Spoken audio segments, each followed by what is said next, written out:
Friends, ఈరోజు వీడియోలో మనం భారతదేశంలో 10 కోటల గురించి తెలుసుకుందాం.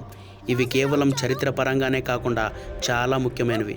అంతేకాకుండా తమ లొకేషన్, నిర్మాణం మరియు వాటితో ముడిపడి ఉన్న కథల వల్ల కూడా ప్రజలను ఆశ్చర్యానికి గురి చేస్తాయి. ఇవి శతాబ్దాల తర్వాత కూడా చెక్కు చెదరకుండా నిలబడి ఉన్న కోటలు. కానీ వాటిలో దాగి ఉన్న రహస్యాలు నేటికి పూర్తిగా వెలుగులోకి రాలేదు. ఫ్రెండ్స్, వీడియోని ప్రారంభించే ముందు మీరు ఇప్పటి వరకు మన ఛానల్ని సబ్స్క్రైబ్ చేసుకోకపోతే తప్పకుండా సబ్స్క్రైబ్ చేసుకోండి. ఎందుకంటే మీ యొక్క సబ్స్క్రైబ్ మాకు ఎంతో మోటివేషన్ ఇస్తుంది. మేము మీకోసం ఇలాంటి మరిన్ని వీడియోలను తయారు చేస్తూ ఉంటాము. ఇక వీడియోని ప్రారంభిద్దాం. నంబర్ 1, కుంభల్గఢ్ కోట. రాజస్థాన్లోని ఆరావళి పర్వతాల మధ్య ఉన్న కుంభల్గఢ్ కోట భారతదేశంలో అత్యంత అద్భుతమైన మరియు రహస్యమైన కోటలలో ఒకటిగా పరిగణించబడుతుంది. ఈ కోటను 15వ శతాబ్దంలో మేవార్కు చెందిన శక్తివంతమైన పాలకుడు మహారాణా కుంభ నిర్మించారు. కానీ ఈ కోటలో అత్యంత ఆశ్చర్యకరమైన విషయం కేవలం దీని చరిత్ర మాత్రమే కాదు, దీని విశాలమైన ఆకారం మరియు దీనితో ముడిపడి ఉన్న కథలు. కుంభల్గఢ్ కోట సుమారు 36 కిలోమీటర్ల పొడవు ఉంటుంది. దీనిని ప్రపంచంలోనే 2వ అతిపెద్ద గోడగా పరిగణిస్తారు. మొదటిది గ్రేట్ వాల్ ఆఫ్ చైనా. ఇంత పొడవైన మరియు బలమైన గోడ పర్వతాలపైన ఎంత అద్భుతంగా నిర్మించబడిందంటే దూరం నుండి చూసినప్పుడు ఇది ఒక విశాలమైన రాతి గీతలా కనిపిస్తుంది. కానీ ఈ కోట నిర్మాణానికి సంబంధించి ఒక వింతైన మరియు కొంచెం భయంకరమైన కథ కూడా ప్రాచుర్యంలో ఉంది. ఈ కోట నిర్మాణం ప్రారంభమైనప్పుడు గోడలు పదే పదే కూలిపోయేవట మరియు పని ముందుకు సాగేది కదట. అప్పుడు ఒక సాధువు ఈ ప్రదేశంలో నరబలి ఇవ్వాలని సలహా ఇచ్చారు. అప్పుడే ఈ కోట నిర్మాణం విజయవంతమవుతుందని ఆ సాధువు చెప్పారు. ఈ కథ ప్రకారం ఒక వ్యక్తి తన ఇష్టపూర్వకంగా బలి ఇవ్వడానికి అంగీకరించాడు. అతని తల ఎక్కడైతే పడిందో అక్కడ ప్రధాన ద్వారం నిర్మించారు మరియు అతని శరీరం ఎక్కడైతే పడిందో అక్కడ కోట గోడను నిర్మించారు. నేటికి చాలామంది ఈ కథను కుంభల్గఢ్ రహస్యంతో ముడిపెట్టి చూస్తుంటారు. ఈ కోట యొక్క మరొక ప్రత్యేకత ఏంటంటే ఇది కేవలం ఒక సైనిక కట్టడం మాత్రమే కాదు, ఇదొక పూర్తి స్థాయి కోట నగరం. దీని లోపల 300 కంటే ఎక్కువ దేవాలయాలు ఉన్నాయి. మేవార్కు చెందిన గొప్ప వీరుడు మహారాణా ప్రతాప్ జన్మించిన ప్రదేశం కూడా ఇదే. పర్వతాల ఎత్తులో ఉండడం వల్ల ఈ కోటను జయించడం ఎంత కష్టమయ్యేదంటే చరిత్రలో చాలా తక్కువ సార్లు మాత్రమే శత్రువులు దీన్ని స్వాధీనం చేసుకోగలిగారు. నేటికి ఎవరైనా కుంభల్గఢ్ గోడపై నిలబడి దూరం వరకు విస్తరించి ఉన్న ఆరావళి పర్వతాలను చూసినప్పుడు ఈ కోట కేవలం ఒక పాత కోటలా అనిపించదు. చరిత్ర, శక్తి మరియు తెలియని కథలు అన్నీ కలిసి సజీవంగా ఉన్న ఒక రహస్యమైన ప్రదేశంలా కనిపిస్తుంది. ఇక రెండవది లోహగఢ్ కోట. మహారాష్ట్రలోని పూణే సమీపంలో సహ్యాద్రి పర్వత శ్రేణిలో ఉన్న లోహగఢ్ కోట తన పటిష్టతకు మరియు వింతైన భౌగోళిక స్థితికి ప్రసిద్ధి చెందింది. లోహగఢ్ అనే పేరుకు అర్థం ఇనుము అంత బలమైన కోట అని. ఈ కోట సుమారు 3400 అడుగుల ఎత్తులో నిర్మించబడింది మరియు దీని చుట్టూ నిటారుగా ఉండే కొండలు, లోతైన లోయలు ఉన్నాయి. ఈ కారణం చేతనే పాతకాలంలో దీనిని జయించడం చాలా కష్టమని భావించేవారు. చరిత్ర ప్రకారం ఈ కోట అనేక మంది వేర్వేరు పాలకుల ఆధీనంలో ఉంది. కానీ ఆ తర్వాత ఇది ఛత్రపతి శివాజీ మహారాజ్ సామ్రాజ్యానికి ఒక ముఖ్యమైన బలమైన కేంద్రంగా మారింది. లోహగఢ్ కోటలో అత్యంత విలక్షితమైన విషయం దాని నిర్మాణం. కోటలోని ఒక భాగం ముందుకు పొడుచుకు వచ్చినట్లు ఉంటుంది. దీనినే వించు కాట అని పిలుస్తారు. దూరం నుండి చూసినప్పుడు ఇది సరిగ్గా తేలు తోకలా కనిపిస్తుంది. ఆ కారణంగానే దీనికి ఆ పేరు వచ్చింది. ఈ సన్నని మరియు పొడవైన రాతి నిర్మాణం కొండ అంచు వరకు వెళ్తుంది. అక్కడ నిలబడితే చుట్టూ కేవలం లోతైన లోయలు మరియు కొండల దృశ్యం మాత్రమే కనిపిస్తుంది. వర్షాకాలంలో దట్టమైన మేఘాలు మరియు పొగమంచు ఈ ప్రదేశాన్ని కమ్మేసినప్పుడు లోహగఢ్ వాతావరణం ఇంకా వింతగా మరియు మిస్టీరియస్గా అనిపిస్తుంది. అనేకసార్లు కోటలోని కొంత భాగం మేఘాల లోపల దాగిపోతుంది. దూరం నుండి చూసినప్పుడు ఈ కోట ఆకాశంలో తేలుతున్నట్లు కనిపిస్తుంది. ఈ కోట గురించి మరొక ఆసక్తికరమైన విషయం ఏంటంటే ఇక్కడ అనేక పాత రహస్య నిల్వ కేంద్రాలు మరియు సొరంగాలు ఉన్నాయని చెబుతుంటారు. అక్కడ ఒకప్పుడు మరాఠా సైన్యానికి చెందిన నిధి మరియు అవసరమైన సామాగ్రిని ఉంచేవారట.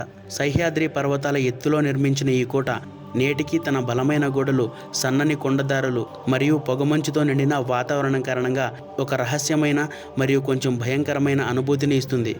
ప్రజలు లోహగఢ్ ద్వారాల గుండా వెళుతున్నప్పుడు వారు కేవలం ఒక పాత కోటలోకి మాత్రమే కాదు, చరిత్రలోని ఒక అద్భుతమైన భాగంలోకి అడుగు పెడుతున్నట్లు భావిస్తారు. ఇక్కడ ప్రతి రాయి తనదైన ఒక విభిన్న కథను దాచుకొని కూర్చుంది. ఇక మూడవది సింధుదుర్గ్ కోట. మహారాష్ట్రలోని కొంకన్ తీరంలో అరేబియా సముద్రం మధ్యలో ఉన్న సింధుదుర్గ్ కోట భారతదేశంలోని అత్యంత విలక్షణమైన సముద్ర కోటలలో ఒకటిగా చెప్పబడుతుంది. ఈ కోటను 17వ శతాబ్దంలో మరాఠా సామ్రాజ్యపు గొప్ప పాలకుడు ఛత్రపతి శివాజీ మహారాజ్ నిర్మించారు. సముద్రం మధ్యలో సరిగ్గా రాళ్లపైన నిర్మించిన ఈ కోట ఆ కాలంలో మరాఠా నావికా దళానికి ఒక అతి ముఖ్యమైన సైనిక స్థావరం. అయితే సింధుదుర్గ్ను రహస్యమయంగా మార్చేది దాని నిర్మాణం మరియు దాని లోపల దాగి ఉన్న వింత విషయాలు. ఈ కోటలో అత్యంత ఆశ్చర్యకరమైన విషయం ఏంటంటే, దూరం నుండి చూసినప్పుడు దీని ప్రధాన ప్రవేశ ద్వారం అస్సలు కనిపించదు. గోడలను ఏ విధంగా డిజైన్ చేశారంటే, ఎదురుగా నిలబడి చూసినప్పుడు కేవలం ఒక నిటారైన రాతి గోడ మాత్రమే కనిపిస్తుంది, కానీ అసలు తలుపు పక్కన దాగి ఉంటుంది. ఈ డిజైన్ శత్రువులను కన్ఫ్యూజ్ చేయడానికి రూపొందించబడింది. మొదటిసారి ఏదైనా ఓడ ఈ కోట దగ్గరికి వచ్చినప్పుడు కోట లోపలికి వెళ్ళే దారి ఎక్కడ ఉందో అస్సలు అర్థమయ్యేది కాదని చెబుతుంటారు. సింధుదుర్గ్ కోట లోపల మరొక వింతైన మరియు అరుదైన విషయం కనిపిస్తుంది. అక్కడ రాతిపై ఛత్రపతి శివాజీ మహారాజ్ చేతి మరియు పాదముద్రలు శాశ్వతంగా ముద్రించబడ్డాయని ప్రజలు నమ్ముతారు. నేటికి చాలామంది ఈ ముద్రలను ఒక చారిత్రక మరియు కొంచెం మిస్టీరియస్ చిహ్నంగా చూస్తారు. సముద్రపు ఉధృతమైన అలలు, గాలి మరియు ఉప్పు నీటి మధ్య శతాబ్దాలుగా నిలబడి ఉన్న ఈ కోట నేటికి చాలా బలంగా కనిపిస్తుంది. మహారాష్ట్రలోని సహ్యాద్రి పర్వతాల మధ్య ఉన్న గోరఖ్గఢ్ కోట భారతదేశంలోని అత్యంత వింతైన మరియు ఉత్తేజకరమైన కోటలలో ఒకటిగా పరిగణించబడుతుంది. ఈ కోట థానే జిల్లా సమీపంలో ఒక ఎత్తైన మరియు పదునైన పర్వత శిఖరంపై నిర్మించబడింది. దూరం నుంచి చూసినప్పుడు గోరఖ్గఢ్ ఒక సన్నని మరియు నిటారుగా ఉన్న రాతి స్తంభంలా కనిపిస్తుంది. ఇది చుట్టుపక్కల కొండల కంటే చాలా భిన్నంగా ఉంటుంది. ఈ వింతైన ఆకారం కారణంగానే ఈ ప్రదేశం మొదటి చూపులోనే చాలా రహస్యమయంగా మరియు కొంచెం భయంకరంగా అనిపిస్తుంది.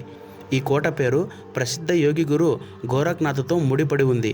పాతకాలంలో ఈ ప్రదేశం యోగులకు మరియు తపస్సులకు ఒక తపస్సు చేసే స్థానంగా ఉండేదని చెబుతుంటారు.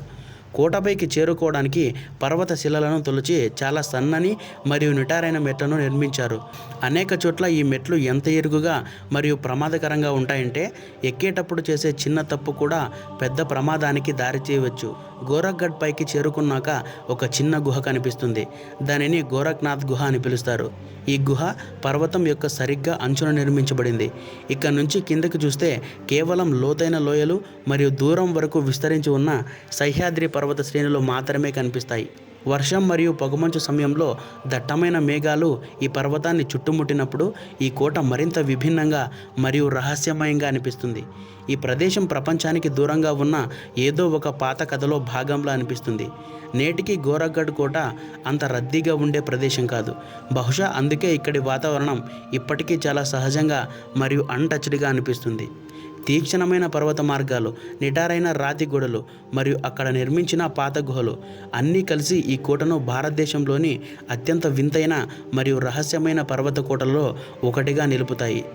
ఇక 5వది భాన్గఢ్ కోట. రాజస్థాన్లోని అల్వార్ జిల్లాలో ఆరావళి పర్వతాల మధ్య ఉన్న భాన్గఢ్ కోటను భారతదేశంలోని అత్యంత రహస్యమయ ప్రదేశాలలో ఒకటిగా పరిగణిస్తారు. ఈ కోట నిర్మాణం 16వ శతాబ్ద ప్రాంతంలో జరిగింది మరియు ఇది ఒకప్పుడు ఎంతో అభివృద్ధి చెందిన నగరంగా ఉండేది. కానీ నేడు ఈ ప్రదేశం పూర్తిగా నిర్మానుష్యంగా పడి ఉంది. కూలిపోయిన మహల్లు, ఖాళీ బజార్లు మరియు నిశ్శబ్దంగా ఉన్న దేవాలయాలు ఇక్కడ ఒకప్పుడు జనజీవనం ఉండేదనే దానికి సాక్ష్యంగా నిలుస్తాయి. నేటికి ఈ ప్రదేశంలో రాత్రి సమయంలో ఉండడం చట్టపరంగా నిషేధించబడింది మరియు ఈ నియమాన్ని ఆర్కియలాజికల్ సర్వే ఆఫ్ ఇండియా విధించిందండి. భాన్గఢ్ కోటకు సంబంధించిన అత్యంత ప్రసిద్ధమైన కథ ఒక తాంత్రికుడితో ముడిపడి ఉంది. అతని పేరు సింఘియా అని చెబుతారు. అతను భాన్గఢ్ రాజకుమారి రత్నావతిపై మంత్ర విద్య ప్రయోగించడానికి ప్రయత్నించాడని చెబుతారు. అతని కుట్ర బయటపడినప్పుడు చనిపోయే ముందు అతను మొత్తం భాన్గఢ్ను శపించాడు. ఈ కథల ప్రకారం ఆ శాపం తర్వాత క్రమంగా ఈ నగరం నాశనమైపోయింది మరియు ప్రజలు దీనిని వదిలిపెట్టి వెళ్ళిపోయారు. చరిత్రకారులు దీనిని కేవలం ఒక పురాతన కథగా భావించినప్పటికీ ఈ కథ నేటికి ఈ కోటతో ముడిపడి ఉంది. ఈ కోట లోపలికి వెళ్ళినప్పుడు ఒక వింతైన నిశ్శబ్దం మనకు అనుభవంలోకి వస్తుంది. కూలిపోయిన మహల్ల మధ్య గుండా వెళ్తున్నప్పుడు ఈ ప్రదేశం ఏదో ఒక పాత కథలో స్తంభించిపోయినట్లు అనిపిస్తుంది.